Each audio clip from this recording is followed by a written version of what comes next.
Hey guys, GHAZZY TV here with another Path of Exile 2 video. In this one, we're going to talk about a big breakdown of the Lich. So strap in, and before we start this video, I'm going to try not to waste your time too much. I might speak a little fast here, so just get ready for it. There's a shitload of information in here. First off, we had a sub goal in December. I'm getting a Path of Exile 2 back piece tattoo, and I mean the entire back piece. And it's very likely now going to be something on the lines of the Lich, because god damn. Moving on to the actual more important parts, I will be breaking down the Lich the best I can with the current information we have from a minion perspective. So I don't give a shit about the other stuffs right now because it's going to be enough information with this video. It's already going to be a long one.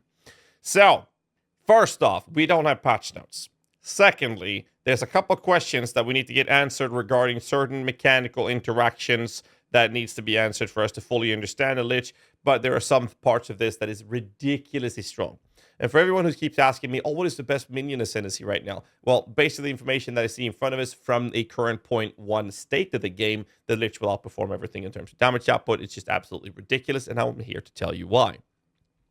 First off, we have certain type of power scalings. If you look at the Infernalist front-loaded power, the first ascendancy node you go for is the Infernal Doggy. Cute, everybody likes it, you can pet it, have a good time, and that's cute. But like, that's all it gives you. A little bit of defense, a little bit of damage output. It's kind of fine.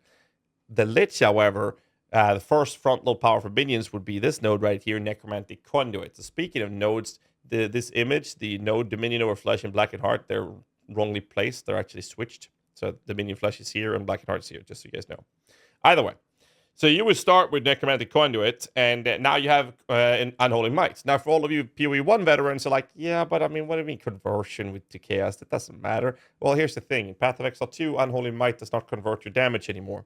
What it does is on the bottom right here, it actually gives a buff that provides 30% of not just physical, all damage as extra Chaos.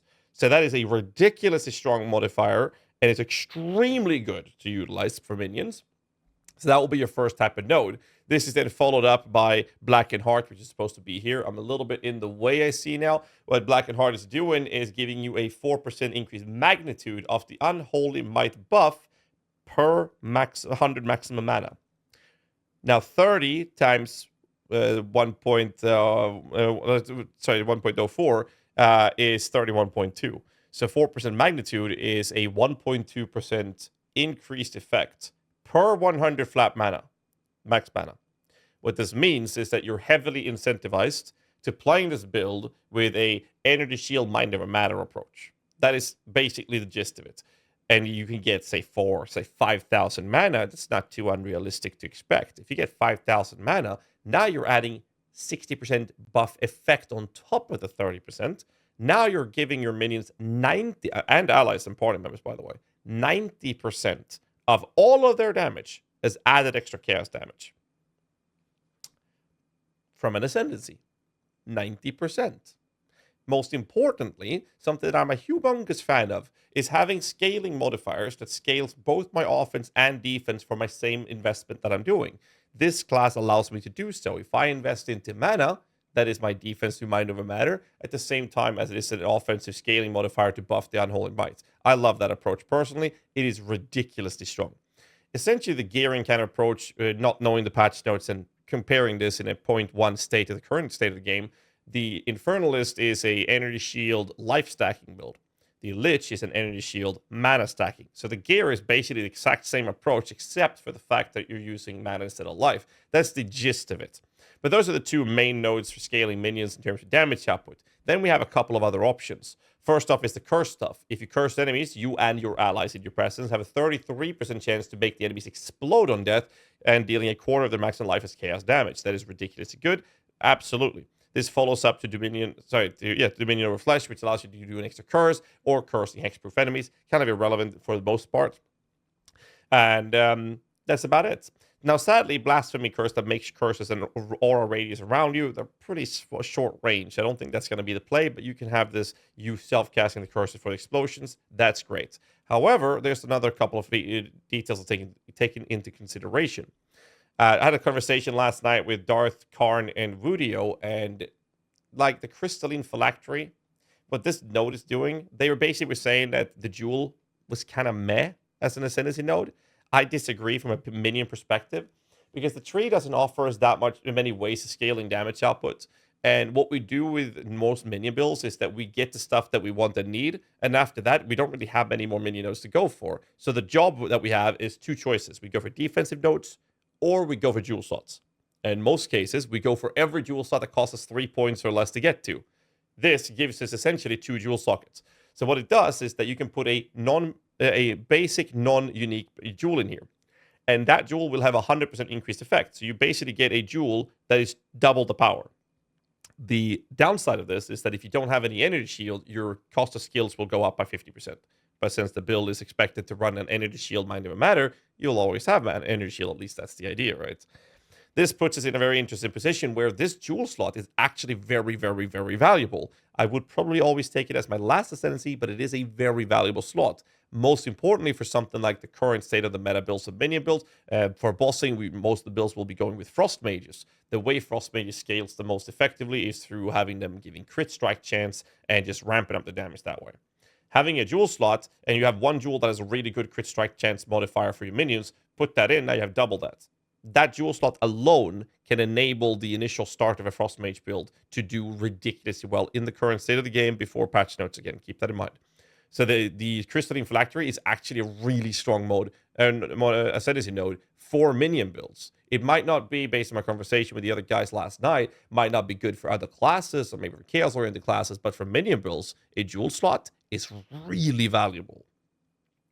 Besides this, there's some couple other notes. First, I'll talk about the Eldritch Empowerment. This is non-channeling cost, non-channeling spells going up in damage and whatnot. Completely irrelevant for the perspective of a minion approach, so I'm going to ignore that. We get 20% increased energy shield from these small passes, which is very good for the idea of having energy shield as a baseline defense.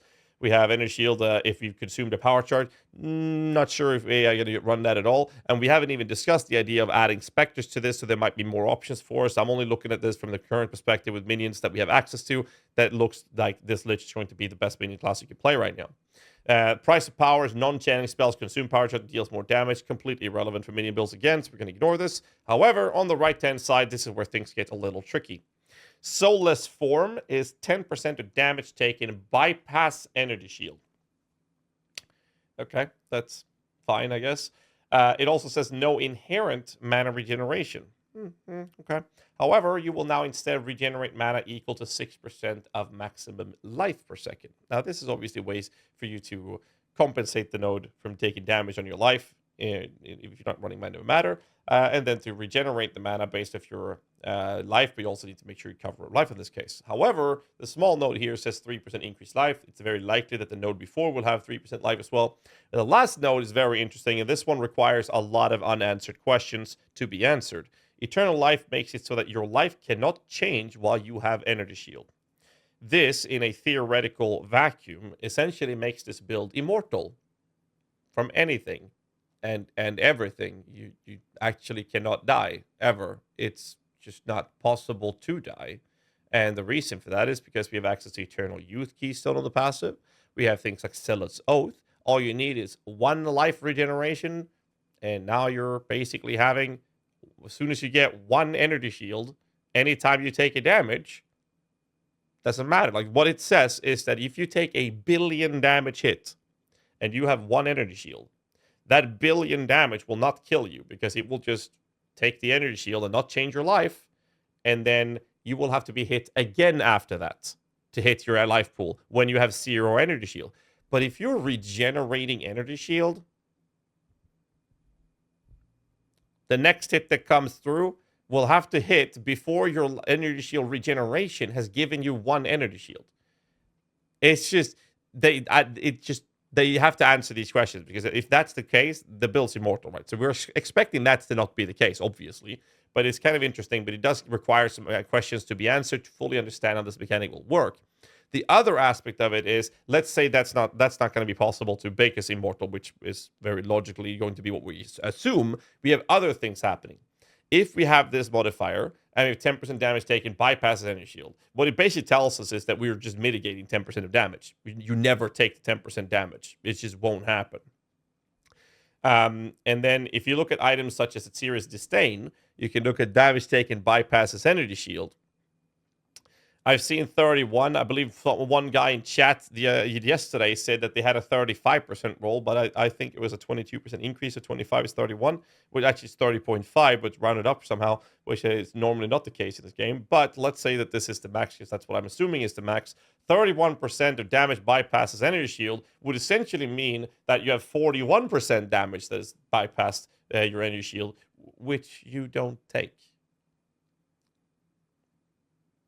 You just don't take it. And yeah, that's kind of crazy. Now, it is fair to point out that this specific approach would step away from Mind Over Matter, which means that you will diminish the value of Blackened Hearts to scale the Unholy Might. It's very important to point out that little detail for sure.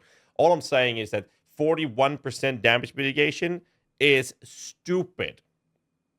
And that's kind of crazy. And that's not it. There's more to add to this. You can add things like potentially Demon Stitcher, but we don't know how this is going to work because this says that you sacrifice 8% of life to gain that much energy shield when you cast a spell.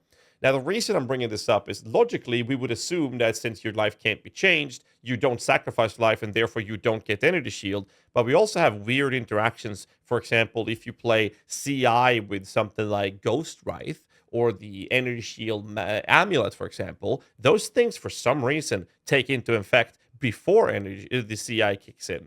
So I don't know. Maybe this will work. I would assume it's a bug, but I had to bring it up at least because of those weird interactions we have in the game right now. So maybe this would work. This would allow even non-minion builds to essentially, well, ramp up energy shield without having any downside of paying for it. The other approach to it is you can even run something like a Black Doubt. Now, obviously, I don't think this would be needed, but it's an example of how this mechanic could work, but we have to get these questions answered. This is damage over time is bypassing energy shield. So literally anything that deals a dot damage on you will now bypass your energy shield. But if that's the case and you can't have your life change while you have energy shield, you're basically immortal, which allows you to play CI, for example. Now you can play CI, and as long as you have energy shield, you'll never die because nothing will ever touch your life pool. It's just okay. You're basically immortal no matter what you do. So we need to have some questions answered regarding the soulless form and eternal life part of this tree. But when it comes back to go back to the offensive scale and Lich, when it comes to the minion play, my approach to this is very simple. I think that the most basic, streamlined, general approach we'll see people play, I will be starting with this, most likely, pending patch notes, is Necromantic Conduit for the Unholy Might. We'll have to compensate the mana per second. What this says is lose 5% mana per second. There are other modifiers that has similar effect to this, and they say losing percent of mana of max mana. This one does not say max mana, which makes me believe that this modifier will basically make you lose 5% of your current mana, which is super easy to mitigate. But even if you do mana matter, because you don't need to have full mana for it. But we'll see how it works. We'll have to play around it. It's not that hard to compensate this with some proper mana regen on your gear. Next note I would take is obviously the Blackened Heart to scale the Unholy Might buff as much as possible and open up the idea of pushing over Mind Over Matter to get as much mana as possible and run that approach. And my third Ascendancy would actually be Rupture the Soul, so I can create explosions. And one of the main reasons why I like this very much, and I prefer the Lich so many times over, outside of the thematic approach and the artwork being insane, the cool thing with the Curse Explosion here is that normally you have two different things you cast as a minion build, on most minion builds. Sometimes you cast Flame Wall for SOS, right? But mostly you cast a Curse and Eye of Winter. And Eye of Winter to provide crit on enemies, right? And then you cast Curses. So this is like, it weaves in very well to a minion build. What it does, it allows you to open up the capabilities, or the possibility rather, to have reasonable, good performing clearing approaches to the game with your with minions, specifically coming to the topic of melee minions, clearing any packs of enemies that don't have collateral AoE splash effect or mortar effects or large area coverage. You can have melee minions, single target minions that can now provide reasonable clear speed thanks to you having explosion effects on the enemies that they're killing. This opens up the choices of melee minions available in the game right now, but it also opens up the plethora of options and choices we have when it comes to specters. So now we can actually have melee specters be more favorable as a functional, high-performing minion build, not just area coverage range minions, which is always, they've always been biased to be a better choice because of area coverage. But Rupture the Soul kind of closes that gap a little bit and minimizes the differences between the two, opening that possibility up. And then obviously, like I've you might have realized already, the next choice for me would definitely be the Crystalline Phylactery because of the dual socket being so strong for minion builds in general, specifically when it comes to things like Frost Mages. And we don't know how it's going to look with Spectres. I'm sure we're going to see and find some Spectres that's going to have a base crit that's very high in those things. In those cases, it will also have a similar approach to Frost Mages in terms of how valuable they are in scaling their critical strike damage approach. So that's basically how I see the Lich, and I'm beyond myself excited for this. Been looking through the other Ascendancy classes. Obviously, I'll be making videos on those as well. We have an idea with Ritualist. We have an idea with, we already have a pretty good idea what to do with Tactician. We'll see. Tactician might actually be one of those hidden gems, similar to how Gemini Legionnaire was in the current state. Tactician is looking hella good. And I'm going to be honest, the Smith of Kadava is so far hilariously broken. But from a minion perspective, this has more to do with the manifest weapon, which we don't have enough information. But I'll make a video talking about that later as well. So to finalize my rant here regarding the Lich, I'm super excited for it. I think Unholy Might is ridiculously good. I will point out that there's one little detail for elemental damage specific minions. Let's take the Frost Mages because of how much I love playing them right now. There will be a new support gem added, which allows you to make it so that any added extra damage that the supported skill is supporting gets will be turned into X element. So you can actually make it so that the extra added damage that you get from Unholy Might is actually added as cold damage, so that the extra added damage that they get from this modifier will be benefiting from things like enemies having reduced cold resistance through the hypothermia or frostbite curse, right? So there's a lot of cool things happening. They're also adding over, 100 plus support gems. I'm sure we'll find some other crazy things to play around with and add, and we don't know how or what Spectres options we'll have access to. I'll be focusing on that a lot in launch, and yeah. I don't think I have anything else of value to say to continue this video, so I don't want to extend it and rant and waste your time. So I'm going to ask you guys to, well, what everyone else is asking on this goddamn platform, hit the like button, subscribe for more content. It helps the channel. Leave a comment as well. I appreciate that. I'll see you guys in the next one. Till then, stay safe. Keep rocking.